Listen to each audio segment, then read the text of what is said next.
Très heureuse de vous retrouver dans cette édition d'information des 19h sur la télévision nationale congolaise. Nous ouvrons ce journal par cette nouvelle. Les travaux de la 12e conférence des gouverneurs de la RDC ont débuté aujourd'hui à Kolwezi, chef-lieu de la province du Lualaba. C'est le président de la République, Félix Antoine Tshisekedi Tshilombo, qui a présidé la cérémonie d'ouverture. Dans son adresse, le chef de l'État a signifié que la santé demeure le socle de la cohésion sociale, du progrès économique et du développement durable des provinces. Images et commentaires au cours de nos prochaines éditions. Vous le savez, le chef de l'État est arrivé hier à Kolwezi pour une visite de travail et d'itinérance de la province du Lualaba. Sur place, Félix Antoine Tshisekedi Tshilombo a inauguré quelques ouvrages. Retour sur ces images avec Pierre Kibambeso Moïsa, Jean Kazadi et Bob Moussongo. Kolwezi affiche un nouveau et très beau visage. C'est une ville en pleine reconstruction qui a accueilli ce lundi 9 juin le président de la République Félix Antoine Tshisekedi Tshilombo en visite au travail et d'itinérance dans le chef-lieu de la province du Lualaba. À l'aéroport international de Kolwezi, le chef de l'État est descendu du Boeing Simon Kimbangu en compagnie de la distinguée première dame Denise Nyakeru Tshisekedi. Le président de la République a été salué au bas de la passerelle par la gouverneure du Lualaba Fifi Masuka Saini et quelques notables de la province.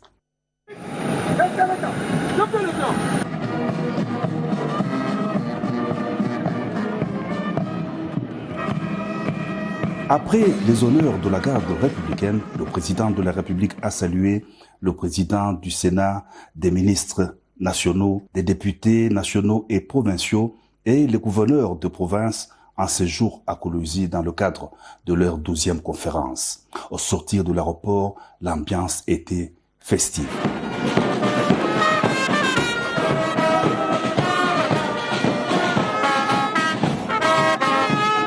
Au cœur de la ville de Kolwezi, dans le quartier Jolicite, commune de Manika, une imposante infrastructure vient d'être construite. Il s'agit du village de congrès qui est le premier ouvrage que le président de la République a inauguré aussitôt après son arrivée à Kolwezi. Avec le village de congrès, la ville minière entrevoit l'organisation des conférences internationales, des forums économiques, des sommets politiques et des événements culturels majeurs. Également prévu pour la journée, les cérémonies inaugurales de la salle polyvalente et le nouveau bâtiment administratif du gouvernorat provincial. Dans ce mot de bienvenue, la gouverneure de province Fifi Masuka Saini a d'entrée de jeu rendu grâce à Dieu l'Éternel pour la concrétisation de l'événement des séjours et un vibrant hommage au président de la République pour sa vision de développement du pays. Avant toute chose, je glorifie le nom de l'Éternel Dieu qui nous permet d'œuvrer pour la construction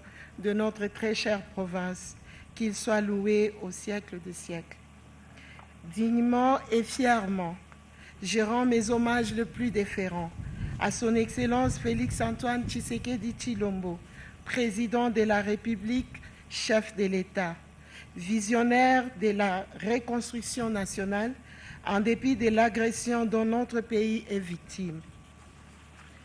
Je salue particulièrement, avec force et conviction, son rôle de commandant suprême des FARDC de la PNC pour sa détermination à défendre notre nation face aux ennemis et pour son courage face aux traîtres dont les masques tombent désormais aux yeux du monde entier. Excellence, Monsieur le Président de la République, lors de vos 2 premières visites au Lualaba, vous m'avez avec bienveillance prodigué de nombreux conseils pour orienter mon action politique. Aujourd'hui, pour cette 3e visite, les Lualaba a l'honneur de vous accueillir pour l'inauguration concrète de votre vision politique construite sur fonds propres. Les différents intervenants, les responsables des entreprises qui ont construit les ouvrages et la ministre de la Culture et l'EB ont salué la présence du président de la République aux différentes cérémonies inaugurales, des nouvelles infrastructures et le leadership féminin incarné par la gouverneure de province Fifi Masuka Saini. Le président de la République a été ensuite convié à couper le ruban symbolique de l'inauguration du village de congrès.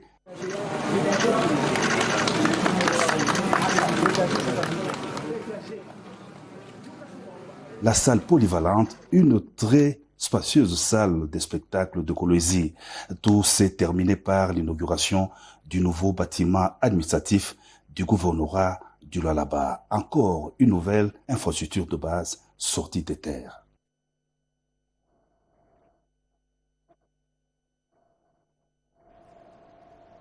Toujours à Kolwezi, au Lualaba, la directrice de la communication du chef de l'État, Farai Mwamba, a fait le point de la première visite d'itinérance du président de la République dans cette partie du pays. Suivez. Bonsoir à tous, à vous qui nous suivez. Nous sommes, comme vous le savez, à Kolwezi, dans la province du Lualaba, dans le cadre de l'itinérance du chef de l'État, Félix-Antoine Tshisekedi Tshilombo. Comme annoncé lors du briefing de ce matin, voici en quelques mots le condensé de la première journée d'activité du président de la République. Le chef de l'État est arrivé ce lundi 9 juin 2025, accompagné de son épouse, la très distinguée première dame, Denise Nyakero Tshisekedi, à 13h45. Le chef de l'État, qui effectue une visite de travail et d'itinérance dans le chef-lieu de la province du Lualaba, a été accueilli par Madame la gouverneure Fifi Masuka, par le président du Sénat Jean-Michel Sama Lukonde, par des ministres nationaux, des députés nationaux et provinciaux, les gouverneurs de province, et tout ceci dans l'effervescence d'une population très mobilisée. Le président de la République a accordé une audience à la gouverneure de province et a ensuite été convié à inaugurer 3 ouvrages nouvellement construits. Il s'agit du village des congrès, de la salle polyvalente et du nouveau bâtiment administratif du gouvernement de province. Madame la gouverneure Fifi Masuka Saini a, dans son mot de bienvenue, rendu grâce à Dieu pour la concrétisation de cet événement et un vibrant hommage au président de la République pour sa vision de développement du pays. Le chef de l'État a été convié à couper le ruban symbolique d'inauguration du village des congrès qui va accueillir des conférences internationales, des forums économiques et des événements culturels majeurs. Il a une superficie bâtie de 6300 mètres carrés. Toujours sur le même site, le président de la République a aussi inauguré la salle polyvalente des spectacles de Kolwezi, qui, elle, a une superficie de 2896 mètres carrés. La journée s'est enfin terminée par l'inauguration du nouveau bâtiment administratif du gouvernement du Lualaba, qui se compose de 2 bâtiments qui respectivement possèdent 1 et 2 niveaux. Nous vous retrouvons demain matin pour un nouveau briefing quotidien des activités du chef de l'État au Lualaba. Sanitaires étatiques de la ville de Kolwezi au Lualaba ont bénéficié des équipements du Fonds de promotion de la santé FPS en sigle. La cérémonie des remises de ces équipements a été présidée par le directeur général de cette entreprise. Reportage Blero Kajam. Cette cérémonie a eu lieu dans l'enceinte de l'hôpital général de référence Mwangeji en présence des responsables des structures sanitaires concernées. Il s'agit du centre de santé de Kasulo, du QG Kolwezi, Mupanja ainsi que Mwangeji.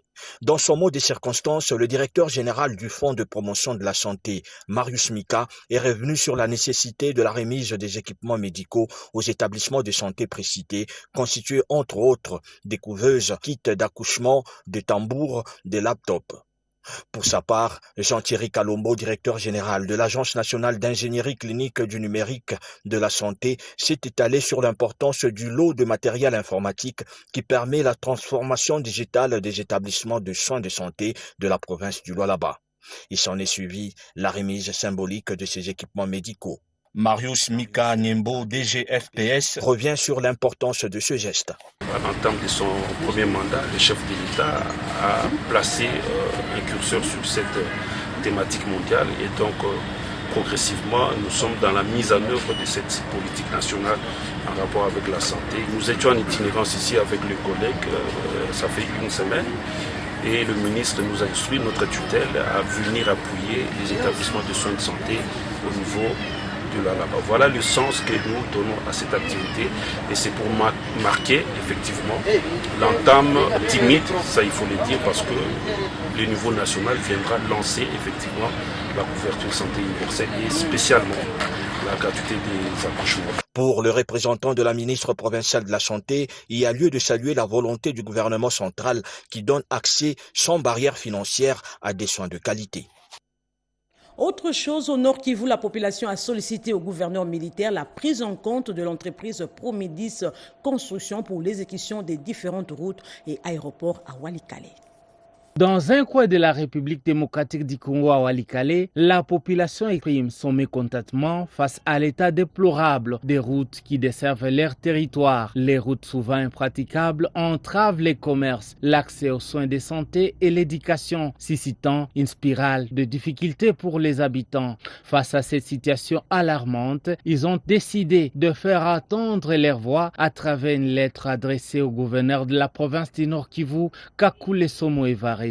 La lettre, rédigée par un collectif de leaders communautaires, demande spécifiquement l'intervention de l'entreprise Promedis, récemment attributaire de divers contrats pour la construction et la réhabilitation des infrastructures routières en territoire de Walikale et de l'aéroport de Kigoma. Promedis dispose de ces matériels sur l'axe Kisangani qui peuvent facilement atteindre Walikale où s'exécuteront les travaux, déclare Misonata Bachile Fiston, l'un des signataires et président de la société civile. Les signataires soulignent que, sans une intervention routière adéquate, le développement socio-économique de Walikale est compromis. Les agriculteurs peinent à transporter leurs produits sur les marchés, les élèves ont du mal à se rendre à l'école et les malades souvent doivent marcher 2 heures pour atteindre un centre de santé, indique Akilimali Bamoucho, président Bunakiman territoire de Walikale. Dans cette lettre envoyée au gouverneur de la province du Nord Kivu,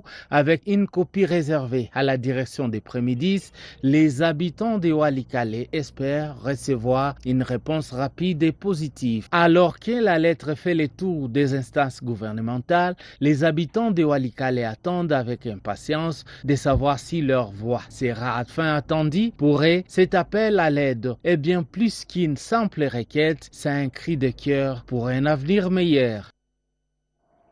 Sachez qu'en Ituri, les activités socio-économiques se déroulent normalement dans plusieurs localités de Djougou et Mahagi. C'est là grâce à la calmie qui s'observe, constat fait par le commandant secteur opérationnel de l'Ituri qui est arrivé à Mahagi dans le cadre d'une mission d'évaluation sur la situation sécuritaire. Quelques jours après sa prise de fonction, le commandant secteur opérationnel Ituri, le général-major Bruno Mandifou, a entamé ce lundi 9 juin, sur instruction des commandants opérations militaires, le lieutenant-général Luboya Kashamadjouni, une mission d'évaluation de la situation sécuritaire qui l'a conduit à Mahagi, à environ 180 km de Bunia. Chemin faisant, le général-major Bruno Mandifou et sa suite ont palpé du doigt la fluidité du trafic sur la RN27, mais aussi la reprise des activités socio-économiques dans les différentes localités de Djougou se trouvant le long de cette route d'intérêt économique capital, ceci suite à la calmie qui y règne. Nous sommes sur la RN27. Non loin d'ici, c'est Libye. Souvenez-vous, Libye, personne ne pouvait passer par ici. Mais aujourd'hui, sous l'état de siège, grâce aux efforts consentis par l'administration militaire, sous le commandement du lieutenant-général Luboya Kashamadjouni, Djougou retrouve sa paix et retrouve aussi son identité comme grenier de la province de l'Ituri. Vous pouvez remarquer, pour trouver de maïs pareil et d'haricots, c'est-à-dire nous sommes à la phase de la stabilisation de la situation sécuritaire.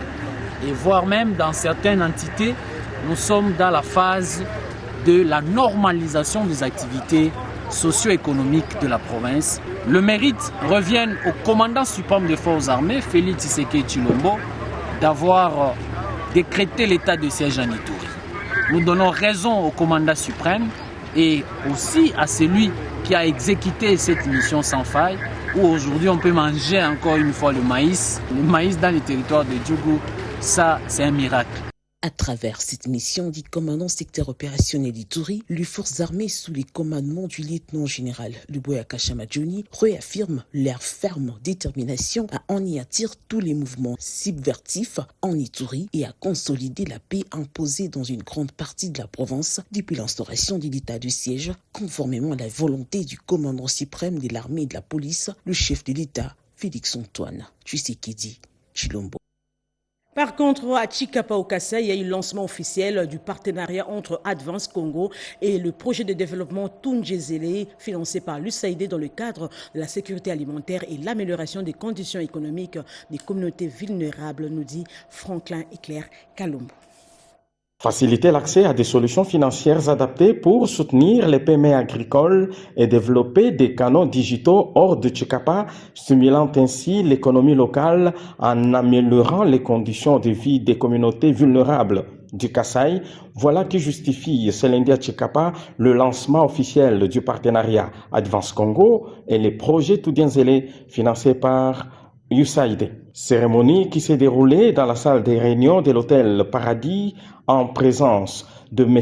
Emmanuel Okuko, directeur du programme Tundjezele qui bénéficie du financement USAID, le staff local ADRA et Mme Colette Likinda, DGA Advance Congo. Touré Mori, responsable des activités moyens de subsistance et revenus à l'ONG ADRA, explique le pourquoi de ces partenariats.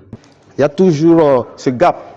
Donc, le projet Tundjezele va servir de pont entre Advance Congo et nos bénéficiaires qui sont sur le terrain. Colette Likinda, DGA de l'Advance Congo, salue ces partenariats qui visent l'amélioration des conditions de vie des communautés vulnérables. Nous allons intervenir dans le domaine de l'octroi des crédits à ces utilisateurs finaux du projet. Nous allons permettre à ces utilisateurs finaux de bénéficier de certains crédits qui leur permettront de développer leurs activités. Les tout se clôturé par une photo des familles. Et au Kassai oriental, l'amélioration des conditions de vie dans les milieux ruraux, c'est l'objectif poursuivi au cours de l'atelier de renforcement des capacités des opérateurs de proximité dans la ville de Mbuji-Mayi. Reportage.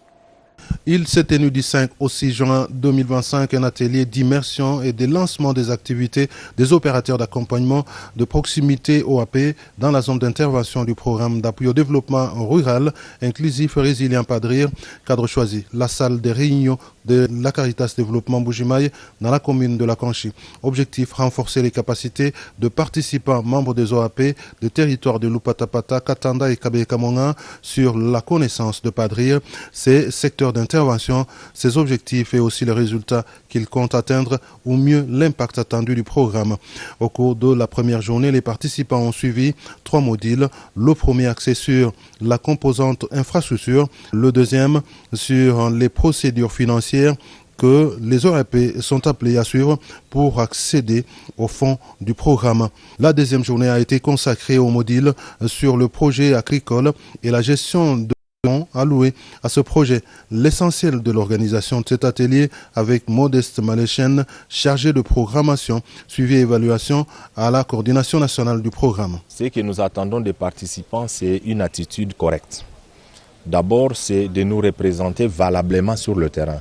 C'est de faire une distinction entre la démarche de Padrir et la démarche d'autres partenaires. Parce que nous n'avons pas tous la même stratégie d'intervention. À l'issue de cet atelier, quelques participants disent être prêts à assurer la vulgarisation des aspects liés à la proximité et se sentent mieux outillés pour assurer leur mission d'accompagner les paysans et autres bénéficiaires des acquis du programme. Au Maniema, la journée internationale des archives a été célébrée hier avec faste à l'Institut national des archives du Congo. Les précisions dans ce reportage. L'Institut national des archives du Congo, Inako Maniema en sigle, a célébré ce lundi 9 juin 2025 la journée internationale des archives. Tout a commencé par un défilé agrémenté par la fanfare kimbanguiste depuis l'école primaire Kindouville jusqu'au bureau administratif de cette institution publique, Pierre Kitenge Mouchaba, directeur provincial de l'INACO. Pour cette célébration, il faut détenir que les archives ont une importance capitale dans la vie de la société, dans la vie des hommes, dans la vie de l'État.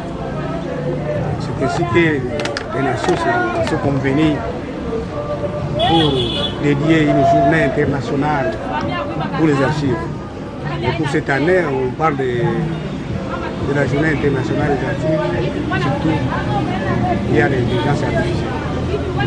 Voilà, c'est pour ça qu'on s'est convenu venir, les Nations Unies vont venir. Alors pour la RDC, nous célébrons ça aujourd'hui le 9 juin 2025. Et à qui nous avons aussi emboîté le pas parce qu'à Kinshasa, ça a commencé, la direction générale, ça a commencé depuis la semaine passée. Et surtout, ils ont les budgets pour le ils ont les moyens. Alors, ça devrait prendre du 9 au 13. Alors nous avons voulu organiser ça aujourd'hui le 9. 3 modules ont été développés successivement par 3 archivistes sous le thème national accessibilité des archives à l'ère de l'intelligence artificielle. Le maire adjoint de Kindu, Kassalanga Mokota, a demandé au directeur provincial de l'INACO de se mettre au travail et a promis qu'il va soutenir ses services dans son entité. À Kinshasa, une journée de réflexion sur le processus de vulgarisation du code de bonne conduite de militaires des forces armées de la République démocratique du Congo a été organisée à Kinshasa encore avec l'appui financier et logistique de la MONUSCO. Anastasie Doumbou, Cecep Loka et Papimbong ont signé ce reportage. Le gouvernement de la République tient à la réforme des forces armées, un processus qui vise le changement de mentalité des hommes en uniforme. Un pilier essentiel de cette réforme demeure la formation en éducation du comportement des militaires. Les services d'éducation civique, patriotique et d'action sociale de FARDC, ces services avaient élaboré un projet sur les codes d'éthique et de bonne conduite du militaire de FARDC. Avec l'appui de la RSS MONUSCO, le SECAS a organisé cette journée de réflexion sur les codes d'éthique et de bonne conduite du militaire de FARDC en vue d'examiner les réalisations et les difficultés rencontrées en vue de projeter les actions d'avenir pour atteindre un effectif de 200 000 militaires en 2025. Sur instruction de la hiérarchie militaire, le SECAS est en pleine campagne de vulgarisation de ces codes à travers la République démocratique du Congo par l'entremise de ces grandes unités de FARDC. À ce jour,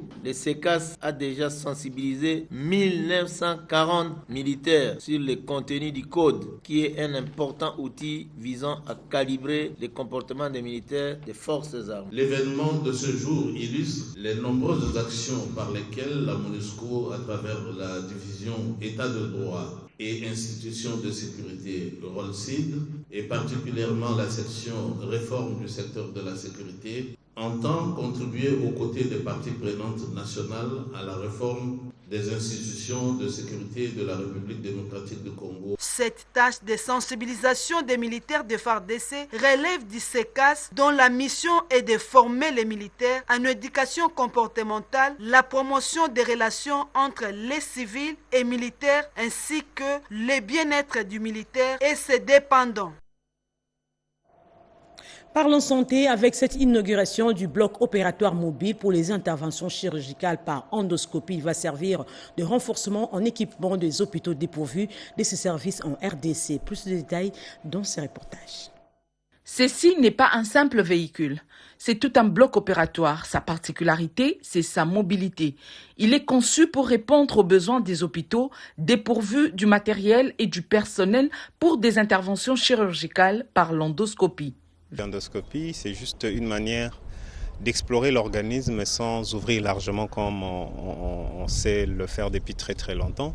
Mais on emprunte les voies naturelles où on fait des tout petits trous pour aller explorer l'intérieur de l'organisme, mais aussi aller opérer plusieurs maladies. Endovan vient répondre en fait à un besoin, celui de l'équipement des hôpitaux qui fait encore défaut aujourd'hui. Et nous, comme on est engagé dans le développement de l'endoscopie, on s'est rendu compte que plusieurs hôpitaux n'ont pas de matériel, mais que ces hôpitaux-là ne peuvent pas s'équiper tout de suite. Et donc Endovan, c'est une solution intermédiaire qui permet à plusieurs hôpitaux d'utiliser un seul équipement et permettre de réduire drastiquement le coût. C'est comme ça qu'on s'est investi dans ce projet qui est en fait un projet qui rapproche la pratique de l'endoscopie des prestataires, mais aussi de la population de manière générale. Équipé d'une table d'opération réglable, des instruments spécifiques à l'endoscopie, des matériels d'anesthésie et autres équipements courants, la réalisation de cet ouvrage, inauguré le samedi 7 juin dernier, est le fruit de l'engagement et de la mise en commun des compétences locales. L'aboutissement d'un rêve, mais qui ne saurait répondre à tous les besoins de la population congolaise à moins d'un accompagnement, notamment celui du pouvoir public engagé dans le processus de la couverture santé universelle. Et puis l'Université protestante au Congo veut renforcer l'enseignement des étudiants en médecine par la création de la clinique universitaire. La cérémonie inaugurale a été présidée par le directeur de cabinet adjoint du ministère de l'Enseignement supérieur. Iverson Kaboba nous en parle. L'ouverture de la clinique Monseigneur Ngoïbolia de l'Université protestante au Congo est une avancée significative de l'enseignement médical et en recherche biomédicale pour un meilleur apprentissage de jeunes en médecine, aussi assurer les soins de santé de qualité répondant aux exigences modernes. Cette clinique universitaire marque la ferme volonté du comité de gestion de l'UPC de maintenir l'université par son élan traditionnel de développement. Elle constitue la première phase d'implantation des cliniques universitaires qui sont d'une condition sine qua non pour la formation des médecins pour le recteur de cet alma mater, le révérend docteur Robert Quim. Ici, c'est vraiment l'endroit le plus idéal pour que nos étudiants viennent faire leurs pratiques. Vous avez vu les médecins, pratiquement les anciens de l'IPC, les chefs de travaux qui vont travailler ici. C'est une bonne nouvelle pour non seulement l'IPC, aussi pour la communauté de la ville de Kinshasa. Moi, je ne peux que féliciter l'IPC pour avoir concrétisé cette vocation première de faculté de médecine, d'avoir une clinique qui a tous les équipements de haute qualité. Le médecin directeur de la clinique Monseigneur Ngoïbolia, lui, a évoqué l'aspect matériel de cette clinique qui va permettre aux futurs médecins de recevoir la meilleure formation pragmatique. C'est un projet-programme, ça va suivre les étapes. C'est beaucoup plus les aspects de médecine générale. Nous avons la médecine des familles, mais il y a aussi les autres spécialités qui seront intégrées, notamment la pédiatrie, la chirurgie générale, la neuropsychiatrie. Bien avant l'inauguration de la clinique Monseigneur Ngoïbolia, par le DIRCABA du ministre de l'ESU, le comité de gestion, le haut cadre de l'ECC, notamment le révérend docteur André Bokundoa, ils ont fait la ronde des différentes salles de la première clinique universitaire de l'UPC Kinshasa. Il s'est de signaler que l'Université protestante au Congo a considérablement développé ses programmes de formation médicale, contribuant ainsi à améliorer l'accès aux soins de santé et à la recherche biomédicale en République démocratique du Congo. Au ministère du Budget, les travaux des consultations prébudgétaires pour l'exercice 2026 se poursuivent avec les experts. Pour le secrétaire général au budget, cet atelier vise à déterminer les grandes orientations budgétaires en tenant compte des défis de développement de la RDC. Tété Bongunja. C'est dans le cadre du projet d'amélioration du recouvrement des recettes et de la gestion des dépenses publiques que le vice-ministre du budget a lancé officiellement ces consultations. Une démarche qui vise à rendre les processus budgétaires plus participatifs et transparents. Présent à ces travaux, Pierronke Sanamoko a souligné l'importance de cette démarche conformément au décret 2237 sur la gouvernance budgétaire. Les documents soumis à l'examen dans le cadre de ces assises se veulent des outils de cadrage offrant des réponses aux défis actuels de notre pays.